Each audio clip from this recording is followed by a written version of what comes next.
Assalamualaikum warahmatullahi wabarakatuh. Alhamdulillahilladzi arsala rasulahu bil huda wa dinil haq liyudhhirahu 'ala ad-dini kullih wa kafa billahi shahida.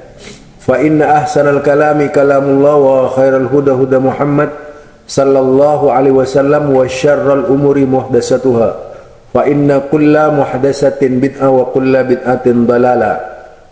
Halo, kembali bersama saya Zulkarnain El-Mauludi, laris manis ya. Saya dapat tanggapan dari Sani Oye, tapi kayaknya sih marah-marah dia begitu ditanggapi. Memang saya ada salahnya menyebut Ibnu Taimiyah itu Asy-Syafi'iyah, yang benar adalah Hambaliyah ya. Mengapa? Tetapi pendirian saya tetap saja bahwa apa yang dikatakan oleh Ibnu Taimiyah itu benar adanya, tidak salah, berkaitan dengan Imam Syafi'i. Karena memang ada riwayat Imam Ahmad bin Hambal tentang keterangan bahwa Imam Syafi'i melarang membaca Al-Quran di kuburan. Jadi ada muridnya yang bernama Imam Ahmad bin Hambal inilah yang kemungkinan besar dijadikan landasan Ibnu Taimiyah menerangkan tentang Imam Syafi'i tidak membolehkan membaca Al-Quran di kuburan. Nah, sebenarnya banyak persoalan seperti itu. Misalnya, jika kita lihat di dalam beberapa kalam, ya, beberapa kalam ulama-ulama fikih berkaitan dengan Imam Syafi'i ini, apakah Imam Syafi'i membolehkan membaca Al-Quran di kuburan? Memang kalau dari riwayat-riwayat yang datang dari Asy-Syafi'iyah, rata-rata yang riwayat-riwayat yang datang dari Asy-Syafi'iyah, rata-rata itu berangkat dari Syafi'iyah ya, sehingga mereka ini mendapatkan informasi ia juga tidak langsung dari Imam Syafi'i berkaitan dengan keberadaan Imam Syafi'i yang membolehkan membaca Al-Quran di kuburan. Nah, tentu itu jika dibaca, ya, misalnya seperti Az-Zafrani, faqala Asy-Syafi'i rahimahullah la ba'as bih. Jadi ketika ditanya membaca Al-Quran, oh nggak apa-apa gitu. Jawabnya seperti itu Imam Syafi'i. Tetapi di sisi lain, ya, di sisi lain disebutkan juga, yaitu disebutkan juga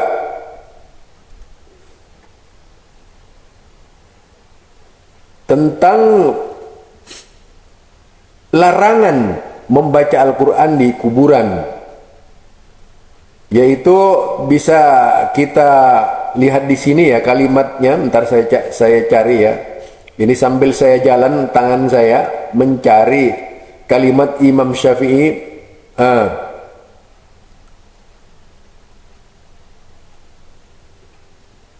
La waqala fi maudin sabiq min nafsir warqah, yaitu halaman 55,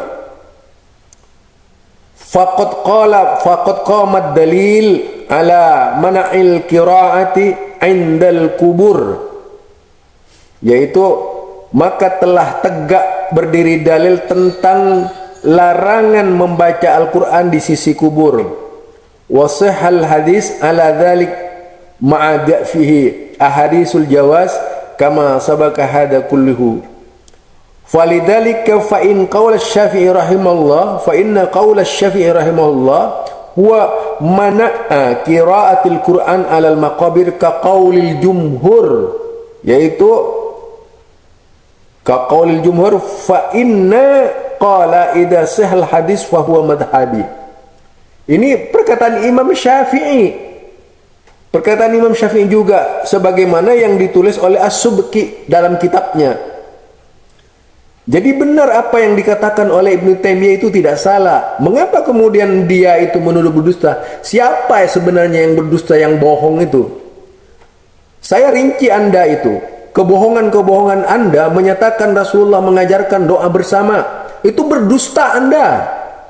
Hei Sanioye, Anda telah mengadakan kebohongan publik malah itu. Dengan menyatakan bahwa Rasulullah mengajarkan doa bersama. Hanya karena dhamir nahnu. Itu satu contoh. Saya memberikan contoh pada waktu itu. Kemudian mengenai hadisnya juga sudah dirinci dari sisi ilmu. Yaitu jarah wa ta'dil, keadaan hadisnya itu dhaif. Tapi Anda hanya menggunakan dari sudut penilaian satu orang saja yang menyatakan sahih ketika itu, yang menyatakan hasan, yaitu tentang riwayat Imam Tirmidzi. Masih ingat kan? Tetapi saya masih ingat semuanya, walaupun pada waktu itu Anda anggap keliru bacaan saya, tapi Anda lebih keliru di dalam berpendalilan itu. Karena berdusta atas nama Rasulullah sallallahu alaihi wasallam. Ya, berdusta atas nama Rasulullah sallallahu alaihi wasallam yang menyatakan bahwa Rasulullah mengajarkan doa bersama, berdoa bersama sahabat-sahabatnya. Anda tidak bisa berhujjah tapi justru membela diri dengan berbagai macam cara. Itu kebohongan yang dapat saya pahami dari Anda. Nah, sekarang Anda dengan kalimat Anda ini ingin mengatakan kepada orang-orang kalau nah ini ceritanya ya. Video kami judulnya Hukum Ngaji Al-Quran di Sisi Kuburan menurut Imam Syafi'i. Dalam video tersebut kami mengkritik seorang ustadz daripada kelompok sebelah atau Wahabi yang mana dia sudah melakukan kedustaan atas nama Imam Asy-Syafi'i akibat korban hoaks yang dilakukan oleh Ibnu Taimiyah di dalam kitabnya Imam Ibnu Taimiyah yang bernama Iqtida'us Shirathil Mustaqim li Mukhalafati Ashabil Jahil. Kata Imam Ibnu Taimiyah, Imam Asy-Syafi'i itu tidak berkomentar tentang masalah hukum ngaji Al-Quran di sisi kuburan, disebabkan menurut Imam Asy-Syafi'i, kata Imam Ibnu Taimiyah ya, menurut Imam Asy-Syafi'i hukum ngaji Al-Quran di sisi kuburan itu bid'ah. Maka pada saat itu kami kritik itu Ustaz yang membacakan kitab Iqtida'us Shirathil Mustaqim li Mukhalafati Ashabil Jahil, karya daripada Imam Ibnu Taimiyah.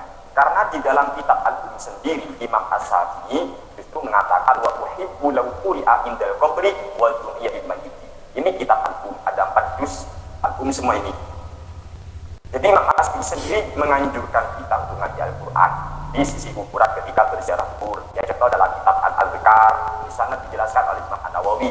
Contoh lagi dalam kitab Al-Majmu' Syarhul Muhadzab, contoh dalam kitab Al-Qadim. Terlalu banyak ulama-ulama Syafi'iyah yang mengutip pendapat Imam Asy-Syafi'i bahwa dianjurkan bagi orang yang ziarah kubur agar dia mengaji Al-Quran di sisi kuburan. Sehingga aneh apabila Imam Ibnu Taimiyah mengatakan bahwa ngaji Al-Quran di sisi kuburan itu Imam Asy-Syafi'i itu tidak, sungguh aneh. Dan setelah itu video kami ditanggapi oleh seorang YouTuber ini. Kalau mau berbicara Ibnu Taimiyah, itu dia ya. Jadi itu jadi saya sudah mengatakan memang pada waktu itu saya ada salahnya menyebut Syafi'iyah karena tergesa-gesa.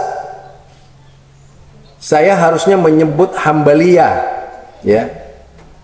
Nah, dari Imam Hambali ini sebagaimana yang dikutip oleh Imam As-Subki berkaitan bahwa memang Imam Syafi'i pernah melarang membaca Al-Quran di kuburan.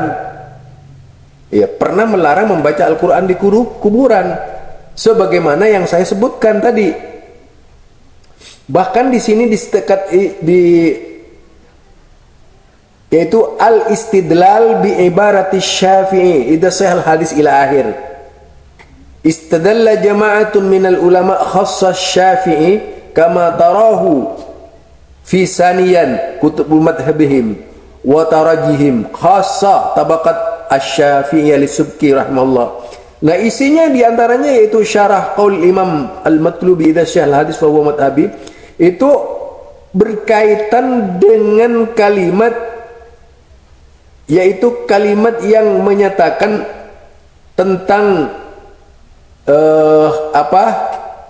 mana huwa mana qiraatil Quran alal maqabir. Jadi beliau Imam Syafi'i melarang membaca Al-Quran di kuburan. Ka qaulil jumhur fa inna qala idza sahal hadis ila akhir. Panjang ini ya. Nah, dari perkataan ini jelas sekali. Bahkan selain As-Subki, Syekh Nasiruddin Albani dalam pembahasan hadis-hadisnya ya, saya lupa halamannya, beliau juga mengatakan bahwa Imam Ahmad, berita atas Imam Ahmad, jadi pendengaran dari Imam Ahmad selaku murid terdekat Imam Syafi'i, juga menyatakan bahwa ada larangan membaca Al-Quran Imam Syafi'i yaitu kepada mereka. Nah, tentunya ini memang sangat berbeda antara murid Imam Syafi'i yang bernama Imam Ahmad dengan Asy-Syafi'iyah. Ada perbedaan. Dari sini dapat kita nyatakan dari kedua, yaitu tokoh tadi, antara Imam Ahmad dan Imam Syafi'i. Yang jelas Imam Ahmad bin Hanbal tidak akan berdusta atas Imam Syafi'i. Nah, kemungkinan ini yang dikutip oleh Imam Ibn Taimiyah selaku Hanbaliyah. Maaf, bukan Syafi'iyah. Saya memang salah itu. Keteliruan saya menyebut Syafi'iyah karena tergesa-gesa. Jadi ada hubungannya antara Imam Ahmad bin Hanbal dengan Imam Syafi'i. Itu ya. Sebenarnya kalau dibaca banyak di sini. Ya, tegaknya dalil larangan baca kubur ini dibahas kalau ini juga bersumber dari Imam Syafi'i. Maka tentunya kita perlu melihat ini pasti tidak bisa dipisahkan dari kaul qadim dan kaul jadid. Mana yang qadim, mana yang jadid gitu. Dari Imam Syafi'i ini. Dan kita tahu bahwa itu sendiri ya. Jangankan yang lainnya, kitab Musnad juga itu kan bukan susunan Imam Syafi'i sendiri, tapi muridnya yang menulis. Jadi kemungkinannya juga banyak di situ persoalan.